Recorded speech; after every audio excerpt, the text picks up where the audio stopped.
always say when we do our songs, we do spiritual aerobics. You know, it's like Catholic, like get up, get down. We want to make sure nobody falls asleep in the job. That's why.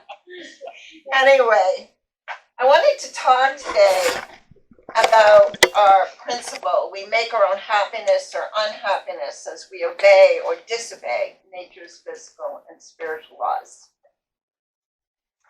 I am turning 70 this next month, and I have been on a long journey. I always say I grew up in Dysfunction Junction. My father was the mayor, my mother was the treasurer, my mother wanted his job.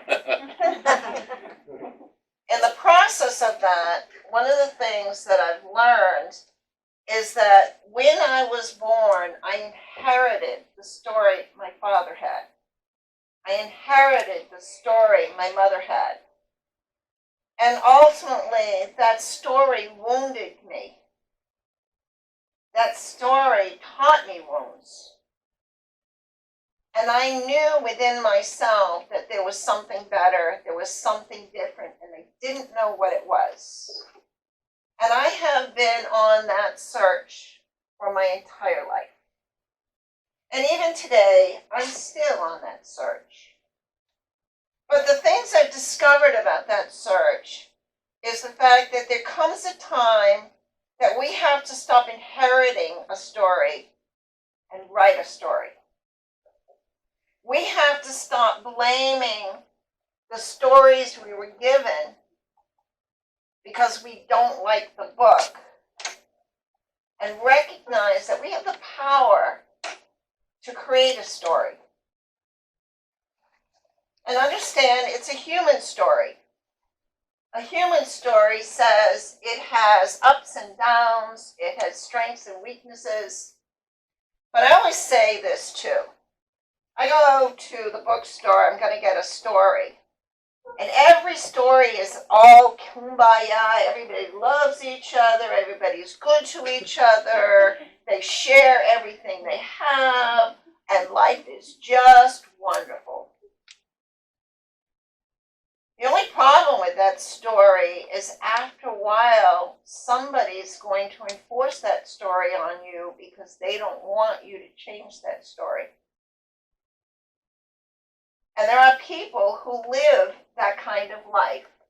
That I have a box I created. I know everything in that box, and don't you confuse me with facts because my box won't let me. Then you have other people, and these are the ones that I really work with a lot, is the martyrs of this world. I'm a martyr for the story I inherited. I'm a martyr for what was given to me because ultimately, most people, if you never went to church, you will still inherit the unspoken rules that say, if I was good enough, I would have a great life. If I was loved by God, my life would be better.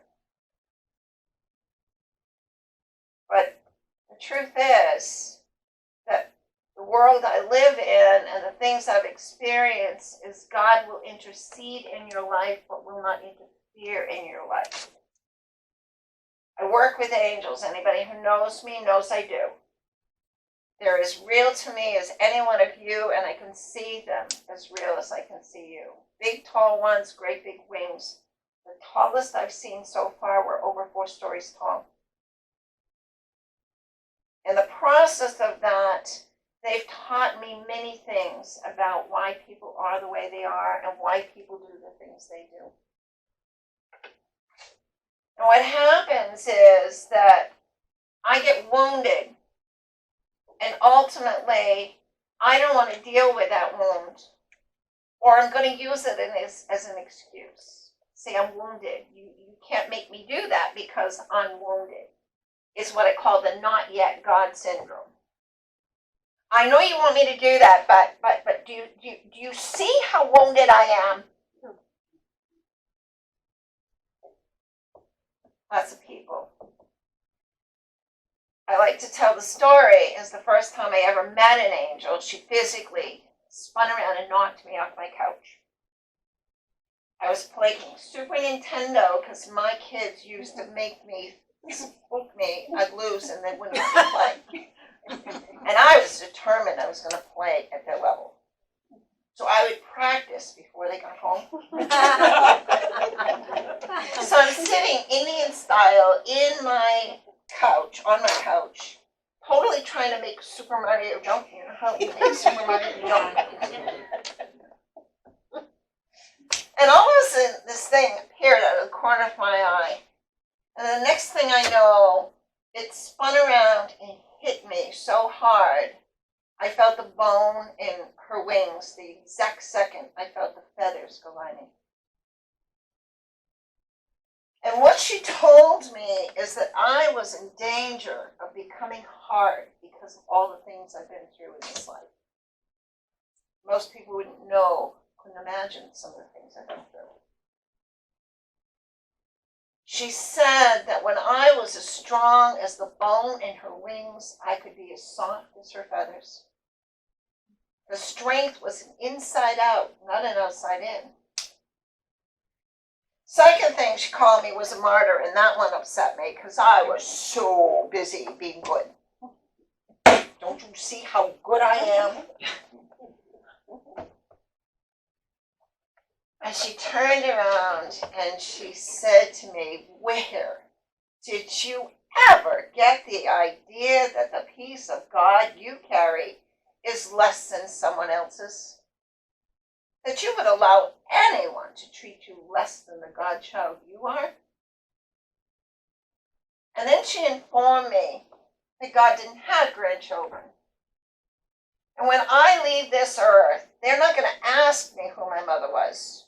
They're not going to ask me who my father was. They're going to ask me who my lover was, and they will not ask me who my children were. The very first question every soul is asked. Everybody is asked. Did you love the skin you're in? Did you take good care of the godchild you are? Because God doesn't have grandchildren. There's nobody standing in front of you. Nobody that you have to receive compensation in order to have a personal relationship with God. One-on-one, on your own terms. But it doesn't mean that I don't get mad at God. I had just had a baby, found out I had cervical cancer, and then found out I had bone cancer. And I said, "God, don't you think I've been through enough? Don't you think I've been through enough?" And the irony is, when I went back for the follow-up, and they were making the plans for all the things I had to go through, cancer burnt itself out. 36 years ago. 36 years ago. And I'm still standing.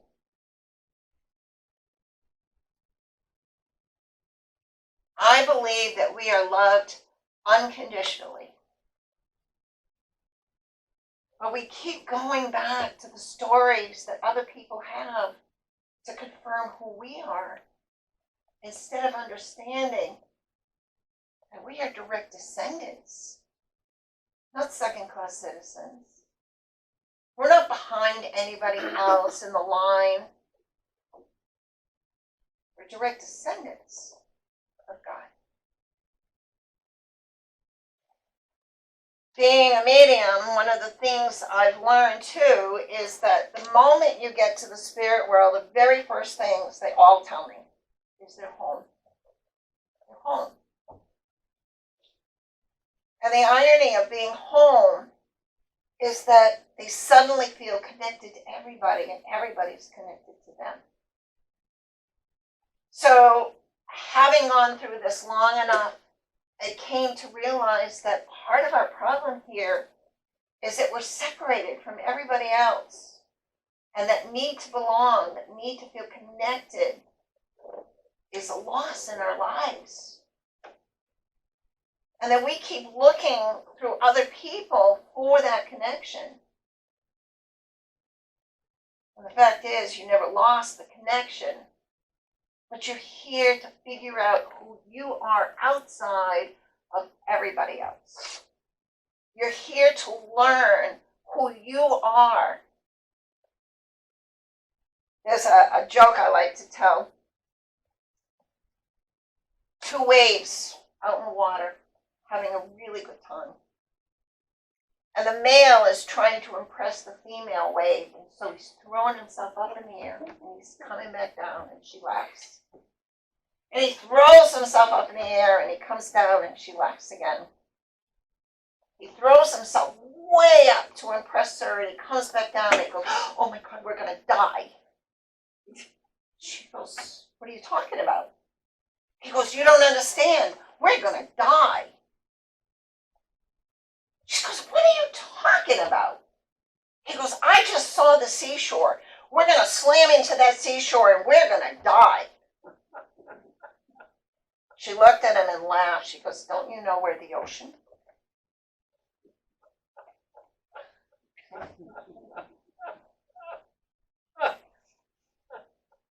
That you're going to lose your physical body at some point. We all will.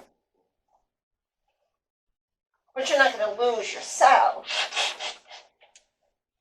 You're not going to die.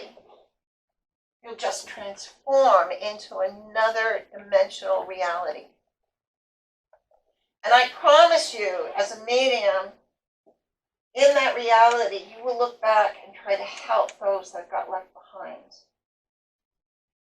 You will try your best to let you know, I didn't go anywhere. I'm right here.